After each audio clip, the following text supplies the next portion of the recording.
a World Today exclusive. Joining me on Spotlight this week is India-born Professor SS Vasan, who is running the world's first multi-vaccine animal efficacy studies funded by CEPI, which is the Global Coalition for Epidemic Preparedness Innovations and supported by Government of India. He leads the Dangerous Pathogens Team at Australia's Science Agency.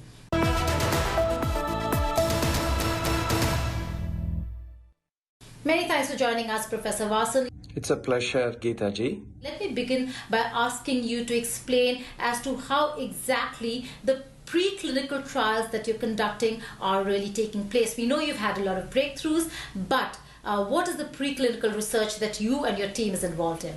So the Doherty Institute in Melbourne were able to isolate this virus from an imported case and passed it on to us. So we were the first lab outside of China to grow sufficient stocks of this virus to initiate preclinical research. This involves physical and molecular characterization of this virus. How does it replicate? How is the host response? And things like that. But we also were the first in the world to show that ferrets are susceptible to SARS-CoV-2, and we have since developed this animal model to perform efficacy testing of vaccine candidates. And this work is being funded by the Global Coalition for Epidemic Preparedness Innovations, also called CEPI. And we are at the moment running the world's first multi-vaccine efficacy studies in ferrets. Professor Vasan, are there different strains of the coronavirus that are being used in vaccine evaluation? Yeah, so we've just published a paper in Transboundary and Emerging Diseases Journal, where we've looked at the first 181 published genome sequences of this virus to understand how it's evolving into distinct clusters, which you would expect for an RNA virus. I do not believe that the strains we are using are having any particular problems in terms of the animal model validation for these vaccines. But of course, we will keep a close eye on the situation. And as you can see, there are over 4,000 sequences now available. So we are continuing to monitor the situation closely. Why ferrets? I ask you this because the first cross-species transmission has been reported from the Bronx Zoo in New York, where a tiger has been found positive for coronavirus for COVID-19. So there is a protein in the news called ACE2, which is important because it serves as the entry point into cells for many of the coronaviruses, such as this one.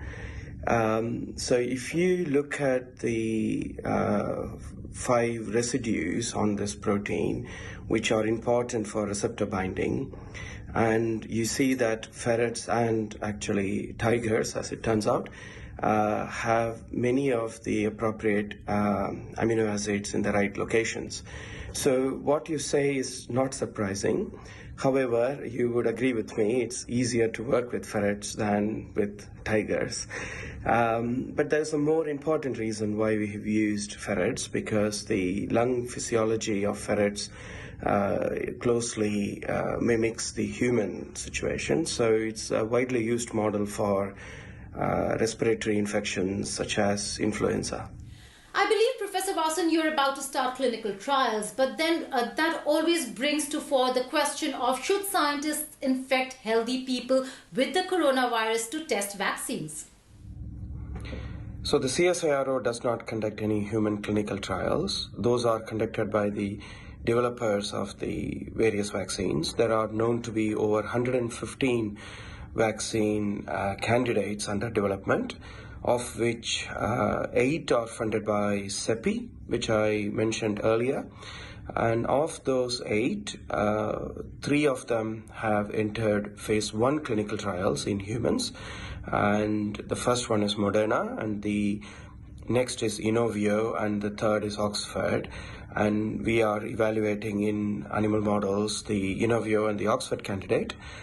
And if you look at it, you're not actually infecting healthy people with coronavirus in order to test the vaccine. At this stage, the phase 1 clinical trials are essentially looking at safety. So Ideally, you would complete the preclinical research before you initiate phase 1, but in a current pandemic situation, it's deemed acceptable by the regulators to start healthy volunteer studies.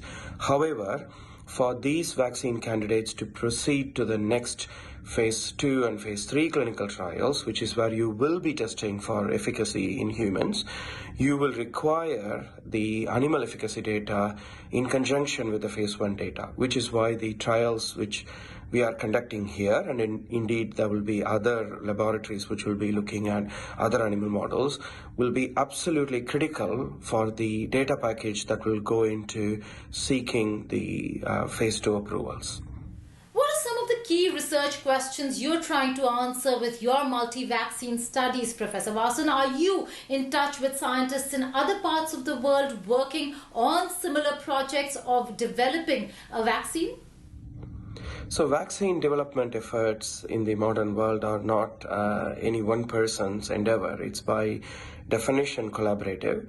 Having said that, we are functioning as an independent evaluator for CEPI in animal efficacy studies. So we are, distant to the individual developers and what they are doing to optimize their vaccine candidates.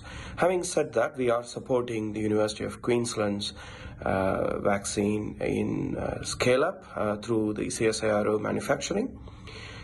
With the candidates I'm evaluating, one of them is Oxford's candidate, currently envisaged by the university as a intramuscular injection. But I'm also evaluating whether giving the vaccine through the nose intranasally will result in additional protection through mucosal immunity, and therefore potentially will one dose be sufficient. And with both the vaccines I'm evaluating, the Inovio and the Oxford vaccine, I'm looking at whether a single dose would be sufficient or whether you would also require a booster dose. Of course, these are being evaluated in animals and will have to be repeated in humans based on the findings we come up with. Now, there are reports that those who receive vaccines or for TB are less susceptible to getting infected with the coronavirus. Is there any specific truth to these reports, Professor Vasan? So these heterologous effects of the BCG vaccine could be due to non-specific boosting of the immune response. And indeed, this vaccine is known to offer protection against other mycobacteria such as leprosy and also some entirely unrelated respiratory illnesses. So it's not surprising that this is being looked at from a repurposing point of view, and my colleagues at the Murdoch's Children's Research Institute in Australia are looking into this, and I would be keen to understand what comes out of this study. The one drug that these days has really become the most sought after, Professor Vasan, is hydroxychloroquine. Is there any medical corroboration to the fact that this drug cures patients with COVID-19? So when I was with Public Health England, we found that chloroquine inhibits the replication of the Ebola virus in vitro, but failed to protect in vivo in guinea pigs. So that didn't go further. This sort of thing is not novel. The idea of repurposing chloroquine or hydroxychloroquine in order to solve a major pandemic or a public health emergency is the right thing for scientists to do. But what we need to make sure is that we carefully balance that need against the safety and efficacy studies, which need to happen both in animals as well as in carefully calibrated human trials. And this is essentially a regulatory question. So it's up to the regulators of the individual countries to determine what is right for the population. So as far as we are concerned, in India, in Australia, US, etc., the regulatory system is quite mature and can handle this question. There is plenty of peer-reviewed literature available and more emerging during this COVID crisis, and we need to wait and see what the answer comes out instead of speculating in media. As a professional from the medical and science field, was the Indian government's decision to lock down to contain spread of the virus the right approach? Absolutely. Flattening the curve through social distancing and lockdown is essentially the strategy that Australia, India, and indeed many other countries are following.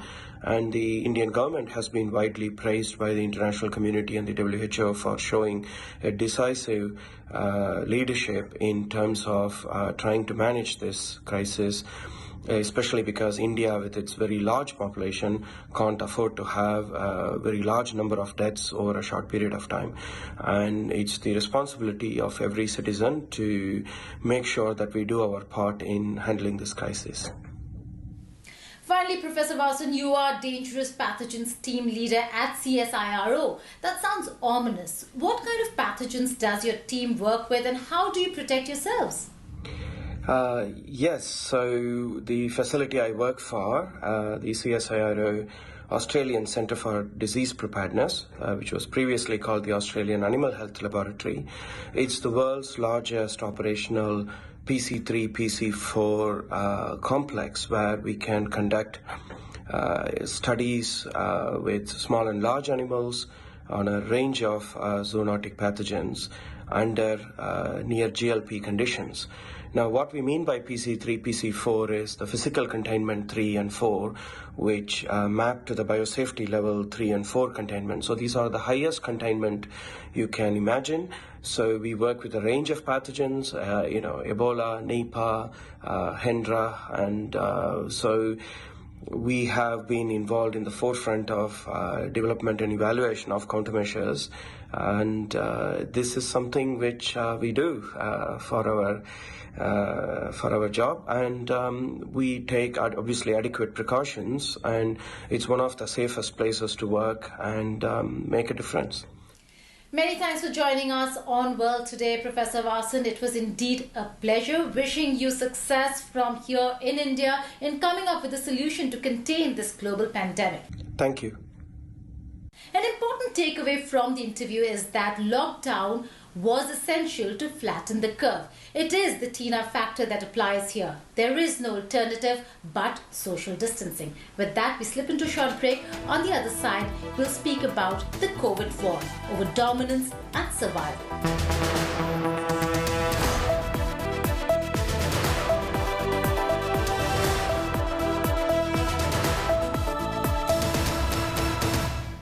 Hello everyone, this is Rahul Kamal here. Hope you enjoyed this video. For the latest news and analysis, like and subscribe the India Today YouTube channel, and don't forget to press the bell icon to stay updated.